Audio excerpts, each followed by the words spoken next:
If I were to create a list of things I'd never do in my life, this story would undoubtedly be at the very top. Yet, here I am, pushing aside all my doubts, fears, and regrets to share this secret with you. Sometimes, there are things inside you that you simply cannot keep buried any longer, and my secret, well, it was shouting even when it remained unspoken. My name is Laura, and I'm 38 years old. I have a wonderful husband, Ethan, a good marriage, and from the outside, a life many would envy. But as you may have guessed, not everything is what it seems. The truth is, my world turned upside down just a few months ago. It all began when Ethan's son from his previous marriage, Ryan, moved in with us for the summer. Ryan is 21, handsome, intelligent, and undeniably impressive. At first, I made an effort to maintain a respectful distance as a stepmother, but before long, that distance shifted into something far more dangerous, something I didn't even realize was happening. I'll never forget the moment I first saw him. He stood at the door, a slight smile tugging at his lips, holding his suitcase. There was a strange kind of self-assurance in his eyes, and right then I knew he was not just any young man. He reminded me of something I hadn't realized I was missing for so long. Initially, I convinced myself these feelings were simply a misunderstanding. After all, this was just a temporary situation, right? But I couldn't have been more wrong. Ethan's frequent business trips and the fact that Ryan and I often found ourselves alone together only made matters more complicated. One day, while we were sitting in the living room, Ryan looked at me and said, "Laura, I've never felt so at peace in this house." The warmth in his gaze unsettled me, and in that instant, I realized there was no turning back. I replayed his words over and over in my mind. "I've never felt so at peace in this house." It was such a simple phrase, yet the depth of his emotion and that look was something I had never experienced before. Something stirred inside me that I couldn't explain, an excitement that was completely foreign to me. I started to blame myself. These feelings weren't right. They shouldn't have been there at all. Yet, no matter how hard I tried to push them away, the bond between Ryan and me only deepened. When Ethan wasn't around, Ryan and I began talking for longer stretches of time. At first, our conversations were harmless about books, movies, and life in general. But as days passed, they grew more personal, more intimate. One morning, while I was making coffee in the kitchen, Ryan walked over to me and said, "Laura, talking to you feels so good." Our eyes met, and my heart skipped a beat. Was this just a misunderstanding? Or something else entirely? Was I just imagining things, blowing everything out of proportion in my mind? But then one night, everything shifted. Ethan was away on another business trip, and Ryan and I were home alone. The rain pelted the windows outside as we sat together watching an old movie on TV. The distance between us continued to shrink, but it wasn't just our bodies that were getting closer. It was our words, our glances, and even the silences we shared, all carrying an undeniable weight. When the movie ended, Ryan turned to me, offering a soft smile, and said, "Laura, I've never felt so close to anyone." My heart raced in my chest, and I was at a loss for words. I should have pulled back, stepped away, but I didn't. Instead, I stayed there, frozen by the gravity of the moment. The silence that followed seemed to stretch on for eternity. Then, Ryan reached for my hand. But just before our fingers touched, I stood up quickly. "It's late. I should go to bed," I said, my voice quivering. Ryan didn't say anything, he just looked at me. That look, though, it spoke volumes. I could feel the weight of it in my soul. That night, I couldn't sleep. I was torn. Betraying Ethan? The very thought was unimaginable. But at the same time, staying away from Ryan felt almost impossible. How had I gotten myself into this? How could I find a way out? I tried to sleep, but his words, his glances, even the moments of quiet between us, kept swirling in my mind. I kept telling myself it wasn't right, but the pull I felt toward him was only growing stronger. Maybe everything would go back to normal once Ethan came home, right? But things didn't go the way I had hoped. The next morning, we sat together at the breakfast table. The silence between us was thick, almost suffocating. Finally, Ryan spoke, his voice calm but serious. "Laura, I'm sorry for how I acted yesterday. If I made you uncomfortable, I apologize. It was a mature, responsible thing to say.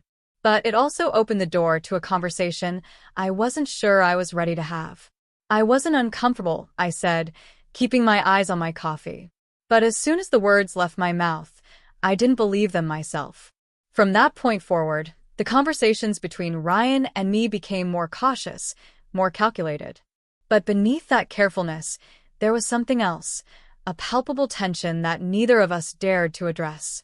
Something needed to be said, but neither of us had the courage to say it. Then, one day, while Ethan was home, Ryan pulled me aside in the kitchen. His voice was low and serious. Laura, we need to act like a family in this house, but sometimes I just can't see you as a stepmother anymore. I took a deep breath, trying to steady myself. Knowing Ethan was in the next room made everything feel even more complicated. Ryan, do you realize what you're saying? I asked, though, in truth, I was questioning myself as well. I should have stopped him right then, but instead, I wanted to understand why this connection between us felt so unshakable. Ryan's response was swift and direct. I know, Laura, but these feelings, they're overwhelming. I had to say something. From then on, things only became more complicated. Ryan didn't speak about it openly, but his actions were loud and clear. Ethan's presence forced me to push all these feelings down, but it was becoming increasingly difficult to predict where this would lead. The emotions I had been suppressing eventually led to one fateful night. Ethan was away on another business trip, and Ryan approached me, casually saying, "You know, I really feel at home in this house." His words seemed innocent enough, yet there was an underlying depth to them. It was as though they carried a meaning I couldn't fully grasp. The way he was handling his own feelings both intrigued me and made me uneasy. It was one of those nights when the house was eerily quiet. Ethan had been gone for a few days, and the rhythmic sound of raindrops against the windows seemed to heighten the tension in the air. Ryan had retreated to his room, and I sat alone in the living room, battling a wave of conflicting thoughts. Something felt off. I couldn't pinpoint exactly what it was. Perhaps it was the guilt growing within me, or the mounting pressure of Ryan's presence that made everything feel more complicated. I got up to get a glass of water, hoping it would help me collect my thoughts. As I passed the window, I heard a faint rustling sound from the garden. Buddy, our dog, was outside barking incessantly. Normally, he was a calm dog, but tonight something seemed to be bothering him. I stepped outside to investigate, adjusting Buddy's leash as I tried to calm him down. Then, out of nowhere, I felt a presence behind me. I turned and saw Ryan standing there. "Laura, what are you doing out here?" he asked, his voice calm but laced with curiosity. "Buddy's barking at something," I said, trying to hide the quiver in my voice. "I'm just checking on him." Ryan stepped closer, his gaze soft but perceptive. "Is everything okay?" "You seem a little tense," he observed, his voice steady. I couldn't bring myself to answer. The moment his eyes met mine, the space between us shrank, not just physically, but emotionally. And then he spoke, the words making everything even more complicated. "Laura, sometimes I feel like everyone here is hiding something," he said, his eyes revealing a storm of confusion. His words caught me off guard. "What do you mean?" I asked, though a part of me dreaded the answer. Ryan turned away slightly, as if searching for the right way to explain himself. "I try to ignore some things," he said quietly, "but sometimes the things you see can change you." My heart nearly stopped. Was he implying he had seen something? Or had he just sensed something was off? His words echoed in my mind. "Sometimes the things you see can change you." It felt like a blow to the chest. I took a deep breath, trying to regain control. "Ryan, what exactly do you mean?" I asked, my voice shaky. He didn't respond immediately. He stood there for a moment, his gaze fixed on me, as if he were trying to find the right words to explain. Finally, Ryan sighed deeply, his gaze steady as he spoke. "Laura, I've been watching you, observing you, and sometimes it feels like things aren't as simple as I thought." His words trapped me, leaving me cornered. I couldn't bring myself to meet his eyes, unsure of what would come next. "Ryan, whatever you've seen or felt, it's explainable," I stammered, my voice trembling. Please, don't jump to conclusions. But Ryan wasn't backing down. He took another step closer, his expression serious. Laura, I can't control how I feel about you, he said. His words hit me like a dagger, piercing straight to my heart. All the avoidance, the distance I had tried to maintain, everything was now crashing down in front of me. This isn't right, I whispered, my voice barely holding together. You shouldn't feel this way. Even as I spoke, I could feel the weakness in my words. Deep down, I knew that there was no way out of this entanglement. No matter how hard I tried, the situation was beyond my control. Just then, the sound of the garden gate creaking broke the silence. Ethan had returned. Ryan quickly stepped back, pulling himself together, while I stood frozen, paralyzed by a mix of shock and fear. Ethan walked up to the door, smiling casually. Hey, what are you two doing out here? Isn't it a bit chilly to be sitting in the garden at night? We were just checking on Buddy, I responded quickly, hoping my voice didn't betray me. Ethan gave us a puzzled look, then said, Let's head inside. You'll catch a cold out here. We went back into the house, but the tension between Ryan and me was still thick in the air. Ethan didn't seem to suspect anything, but I knew that this couldn't go on forever. I had to make a choice, either put an end to this between Ryan and me, or risk everything unraveling. The next morning, Ethan left for another business trip. As usual, he prepared early and left the house. A strange sense of lightness washed over me, but no matter how hard I tried to push it aside, a feeling of unease lingered. The tension with Ryan had grown so intense that I could almost feel his presence in every room, in every moment. I told myself over and over that I needed to stop. I had to be honest with Ethan and with myself. But every time I met Ryan's gaze, every time we shared a silence, all my logic fell apart. That evening, when Ryan and I were alone in the kitchen, I knew something had to be said, but my words wouldn't come. His eyes spoke volumes, making it clear he wanted to be closer. But how could we continue down this path? What would we say to Ethan? This secret couldn't stay hidden forever. Then Ryan spoke, his voice soft but trembling.